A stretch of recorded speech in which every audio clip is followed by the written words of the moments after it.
Hi guys, welcome back to my mini vlog. ಇವತ್ತು Sunday morning ನಮ್ಮ ಮನೇಲಿ chicken biryani ಮಾಡ್ತಾಯಿದ್ದೀವಿ. ಸೊ ಮಾಡೋದು ಹೇಗೆ ನೋಡೋಣ ಬನ್ನಿ. ಒಂದು ಕುಕ್ಕರ್ಗೆ ಎಣ್ಣೆ ಹಾಕಿ ಬಿರಿಯಾನಿ ಮಸಾಲ ಹಾಕಬೇಕು.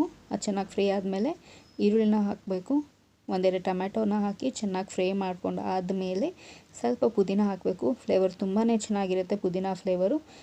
ಚೆನ್ನಾಗಿ ಮಿಕ್ಸ್ ಆದಮೇಲೆ 2 ಟೀ ಸ್ಪೂನ್ ಶುಂಠಿ ಬೆಳ್ಳುಳ್ಳಿ ಪೇಸ್ಟ್ ಹಾಕಬೇಕು. ಅದರ ಫ್ಲೇವರ್ ಕೂಡ ತುಂಬಾ ಚೆನ್ನಾಗಿರುತ್ತೆ. ಸ್ವಲ್ಪ ಅರಿಶಿಣದ ಪುಡಿ, ಸ್ವಲ್ಪ ಖಾರದ ಪುಡಿ ಹಾಕ್ಕೋಬೇಕು. ನಿಮಗೆ ಖಾರ ಎಷ್ಟು ಬೇಕೋ ಅಷ್ಟು ನೋಡ್ಕೊಂಡು ಹಾಕ್ಕೊಳ್ಳಿ. ಸ್ವಲ್ಪ ಗರಂ ಮಸಾಲ, 1 ಬೌಲಷ್ಟು ಗಟ್ಟಿಯಾಗಿರೋ ಮೊಸರನ್ನ ಹಾಕ್ಕೋಬೇಕು. ಅದ್ರ ಟೇಸ್ಟೇ ಬೇರೆ ಇರುತ್ತೆ ಮೊಸರು ಹಾಕ್ಕೊಂಡ್ರೆ. ಅದೆಲ್ಲ ಚೆನ್ನಾಗಿ ಮಿಕ್ಸ್ ಮಾಡಿ 1/4 kg ಚಿಕನ್ನ ತೊಗೊಂಡಿದ್ದೀವಿ. ಚೆನ್ನಾಗಿ ವಾಶ್ ಮಾಡಿ ಹಾಕ್ಕೊಂಡಿರುವಂಥ ಚಿಕನ್.